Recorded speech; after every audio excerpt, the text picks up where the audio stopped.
Et bonjour compagnons de code, bienvenue dans cette vidéo où on va parler de responsivité. Alors la responsivité, qu'est-ce que c'est? Nous sommes ici sur le site X, anciennement Twitter, sur la page de Julien Bobroff. Alors c'est le plus grand vulgarisateur francophone, je pense, sur la physique quantique. Donc si comme moi vous ne comprenez rien à la physique quantique, regardez ces vidéos, vous ne comprendrez toujours rien, mais c'est quand même génial ce qui s'y passe. Bon, passons les détails de Julien Bobroff que je trouve franchement fantastique et admirable, et intéressons-nous plutôt à la construction du site. Donc ici on a un site avec, sur la gauche, une barre de navigation avec à chaque fois pour chaque item un petit logo et le nom qui correspond effectivement au lien vers lequel nous nous dirigeons. Au milieu, nous avons une colonne avec les informations de la page.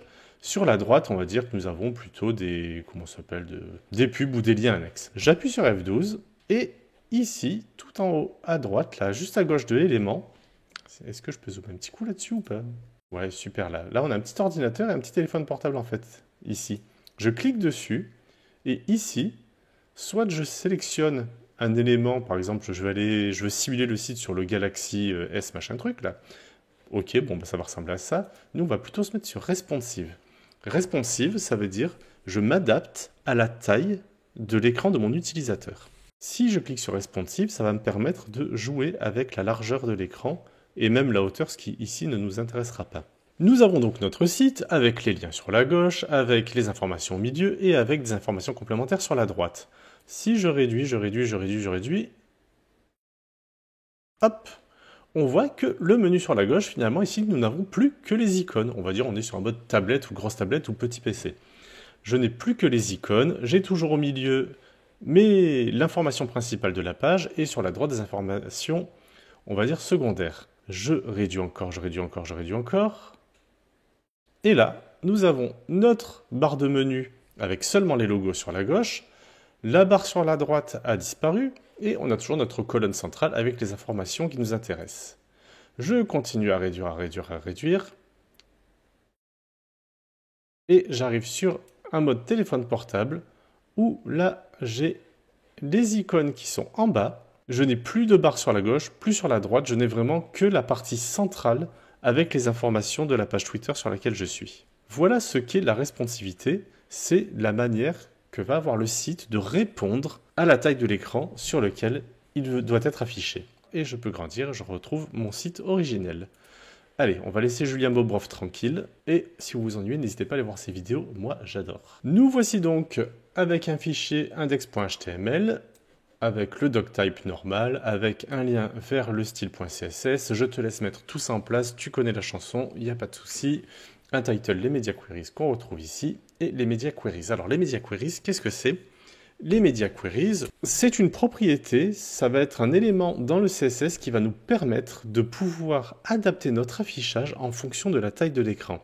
En permanence, le CSS va écouter la taille de l'écran, des changements de taille d'écran, et il va pouvoir s'y adapter joyeusement. Par exemple, on va aller dans notre style.css sur lequel j'ai fait un reset CSS traditionnel, mon body, un background color et une color, en noir clair et en blanc foncé. Oui, je le fais, pas de souci. Et donc le H1, ici, Text Align Center, margin 30 pixels, tout va bien. J'ai envie de dire que si l'écran est inférieur à, je sais pas moi, on est à combien là? Tiens, je vais ouvrir ma console de dev. Je vais me mettre, hop, en Media Query. Allez, on va prendre un breakpoint. Donc un breakpoint, c'est une taille à partir de laquelle il va se passer quelque chose. Il va y avoir un changement. Breakpoint, un point de rupture. Allez, on va dire 800 pixels. Donc pour tous les écrans dont la taille est inférieure à 800 pixels, c'est-à-dire pour tous les écrans qui ont un maximum de width de 800 pixels, je veux que mon H1 soit écrit en rouge. Pour ce faire, c'est super simple, on va appeler nos media queries, donc @media, et donc pour les écrans qui ont une largeur maximale, donc une max width de 800 pixels, ici j'ouvre mes accolades, et je vais dire que je veux mon H1 avec une color red. C'est-à-dire que je ne vais pas rappeler le Text Align Center, je ne vais pas rappeler le margin 30 pixels, juste je vais donner la propriété et la valeur sur lequel je veux que ça change. Je reviens ici j'ai bien une largeur de 806 pixels, donc ceci n'est pas lu, puisqu'on est sur un écran supérieur à 800 pixels, alors que là, notre Media Query, c'est vraiment pour les écrans qui vont jusqu'à une max width de 800 pixels. Mais si je viens à descendre, hop, ça passe en rouge. On va regarder pixel par pixel. 801, je suis blanc. 800, je passe en rouge. Si je voulais qu'à partir de 800, ce soit écrit en blanc, à ce moment-là, je mettrai ici 799. Jusqu'à 799, donc j'arrive à la max width et j'ai bien ma couleur rouge qui est lue dans le CSS. Et à partir de 800, hop, je passe en blanc. On va revenir au pixel près. Je suis à 799, je fais +1 et j'arrive en blanc, c'est-à-dire que cette partie-là n'est plus lue. On va se faire un autre exemple. Dans notre HTML, on va se faire une petite box avec rien dedans. Notre box ici, on va lui dire, on est sur un écran d'ordinateur. Je veux une width de 200, une height de 200, un border radius de 999 pixels et un background color purple. Alt F. Ok, je vais te centrer parce que là ça me plaît que moyennement. M20-auto.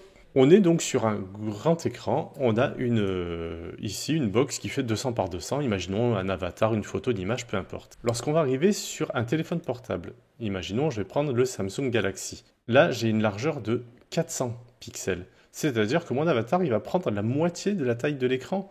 Non, j'aimerais qu'il prenne que un quart de la taille de l'écran. Moi ça me plairait mieux quand même.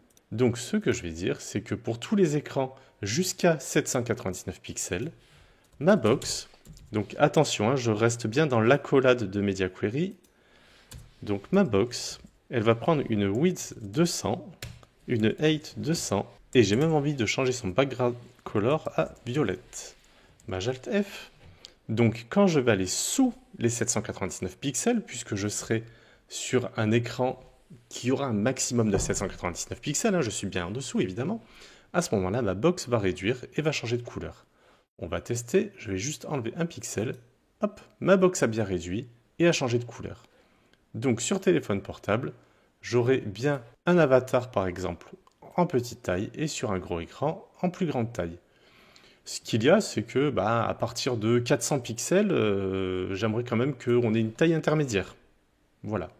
Parce que 800 ça fait beaucoup, ce changement de là à là, ça fait un peu gros, j'aimerais une taille intermédiaire.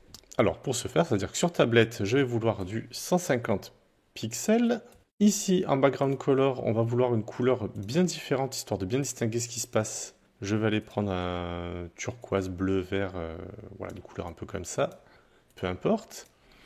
Et maintenant, sous les 600 pixels, par exemple, là on va arriver sur des gros téléphones portables à des téléphones portables plus petits. Média, on va dire pour les écrans dont la largeur maximale est de 600 pixels, ou si on veut récupérer cette logique-là, 599 pixels. À ce moment-là, donc entre accolades, je vais donner des nouvelles valeurs, ou surtout récupérer les anciennes valeurs de box. On avait dit que c'était 100, 100, et au niveau de la couleur, on était sur violette. Donc mon écran ici fait 867 pixels de large, je descends, hop, on arrive à 150, vous voyez, on réduit un tout petit peu en taille, et on change bien de couleur, et quand je vais arriver sous les 600, hop, on réduit encore. Donc on peut bien avoir des étapes intermédiaires dans la taille de nos éléments. Bon, Kiki, ton petit rond, il est sympa, mais j'aimerais quand même qu'il y ait quelque chose d'un peu plus cohérent, un peu plus concret. On va se faire ça de suite. On va se faire une carte. Une carte avec un burger, par exemple, et le descriptif du burger. Donc, on se fait un point card. Dedans, on va avoir une image. Alors, pour l'image, je vais aller sur cloud.ducompagnon.fr. Je vais récupérer hop là, les nuggets, donc je copie le lien. Tu peux mettre l'image que tu veux bien évidemment. Hop, je mets la source de l'image. Ici, ce sont des nuggets, je vais mettre donc nuggets. Pour l'instant, c'est trop gros, mais c'est pas bien grave. On va gérer ça dans un instant. Et à côté de l'image, donc, ou en dessous, en fonction de est-ce que je suis sur un PC ou est-ce que je suis sur un smartphone, à ce moment-là, ça va changer. Donc, on va avoir une div.description. À l'intérieur, on va avoir un H2, les nuggets. On va avoir un petit paragraphe avec un lorem 15 pour la description du plat. Et on va avoir un H3 avec le prix à 14,95 €. À ce prix-là, il y a les boissons et les frites, bien évidemment, hein, on s'entend bien. Voilà donc on a bien notre petit bazar qui est là. On va un petit peu styliser ça, donc stylisation de base sur ordinateur. Donc je viens avant mes media query. Par habitude, je mets les media query hop, en bas de mon CSS. Et on va s'occuper de notre card. Donc point card. On veut que les éléments soient côte à côte. C'est-à-dire que notre carte a deux enfants. Il n'y en a pas plusieurs, hein, il n'y en a pas moult, il n'y en a que deux. Premier enfant, l'image, et le deuxième enfant, c'est la div.description. La div description contient elle-même des enfants. Mais effectivement, notre carte contient deux enfants. On les veut côte à côte, donc display flex. Si je scroll, je récupère les éléments à côté. Notre carte, on va vouloir qu'elle ait une width de 600, une height de 300, un border radius de 10 pixels, un box shadow de 2 pixels, 2 pixels, 4 pixels de flou et une couleur de dièse FF80. Voilà. Et j'ai pas mis de border, on va se faire une petite border avec un 2px solid white. Voilà, allez, on a notre petite carte. On voit que l'angle de l'image déborde là sur notre bordure. Si je zoome un petit peu, non là je peux pas zoomer. Pour éviter ça, soit on donne un border radius à notre image, mais je vais avoir ici le border radius ici en haut à droite et en bas à droite, ça va pas me plaire. Donc ici sur notre card, je vais tout simplement faire un overflow hidden. Hop, et rien ne dépasse. Je vais centrer ma carte, donc M0 auto. Maintenant, on va s'occuper de la partie description. Point description. On va faire un display flex, un flex direction column pour les mettre les uns sous les autres. C'est déjà plus sympa. Histoire que ça ressorte un petit peu du reste du site, on va faire un background color white et un color pour l'écriture black. Je fais au plus simple et au plus rapide. On va vouloir écarter les éléments au maximum, donc comme l'axe primaire est devenu vertical du fait du flex direction column, on se fait un justify content space between. On va lui dire tu vas prendre un petit padding de 20 pixels. Voilà, ça c'est pas mal. Et ce que j'aimerais, ça serait que le point description, on va récupérer le H2 et le point description H3. On est un text align end et le point description. Pour ce qui est du paragraphe, on lui mettra un text align justify. Voilà notre petite carte pour nos petits nuggets. Alors, ma carte. Quand je commence à réduire, ben, je vois qu'elle réduit, ce qui me plaît pas. Moi, c'est pas le but, puisqu'après, ça devient pas lisible. J'ai pas envie de ça. Donc, à partir de quand elle réduit? À partir de, hop, là, à 620, 630, vu que la carte fait 600 pixels, évidemment, on va commencer à être un peu serré. Maintenant, une carte comme ça, toute serrée sur les côtés, c'est pas ce qui va nous plaire. Donc on va se dire, à partir de 700 pixels, moi ce que j'aimerais, ça serait avoir l'image en haut et la description en bas. Faisable ça? Mais bien sûr. Allez, on est parti, on va se faire un arrobase média. Et entre parenthèses, pour les écrans jusqu'à une largeur de 700 pixels, il va se passer que ma point card va devenir flex direction column. Et là, c'est problématique parce qu'en fait, il y a tout qui dépasse, mais comme on a mis un overflow hidden sur la carte, hop, je le commente, on voit que ça bug un petit peu. Pas de problème, on va faire le reste. Alors déjà, on va changer la dimension de la carte. La width de 600 passe à 300 et la height de 300 passe à 600. Déjà, c'est un petit peu mieux. On va dire que notre description va devoir prendre 50% de la hauteur totale. Donc, point description, height, 50%. On voit qu'il reste un petit trait là, juste en bas de notre description. C'est parce que l'image ne doit pas prendre 50% de la hauteur. Donc, en plus de description, ici après description, je fais virgule entrée.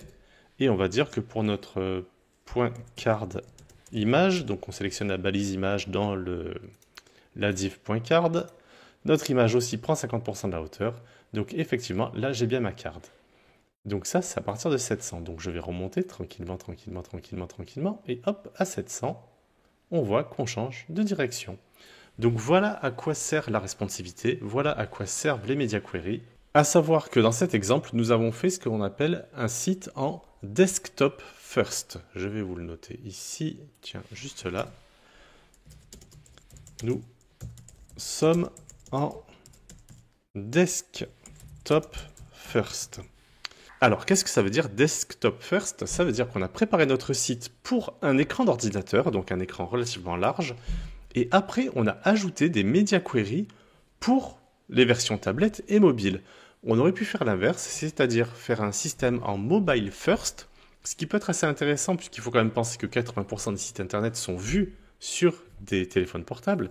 Donc dans l'idée, on aurait fait tout un CSS initial pour un téléphone portable, auquel cas on aurait travaillé ici comme ça, de cette manière-là, et on aurait fait des media queries pour les écrans d'ordinateur. Et pour ce faire, au lieu de mettre un max width ici, on aurait mis un min width. Imaginons qu'on ait une valeur pour téléphone portable et qu'à partir de 700 pixels, on a une autre valeur qui apparaît. À ce moment-là, si c'est à partir de, ça veut dire que c'est pour un écran qui aura une largeur minimale de 700 pixels. On va essayer de s'amuser à ça. Si on se fait un @media et que cette fois-ci ce sera à partir d'une certaine valeur, donc une min width par exemple de 1000 pixels,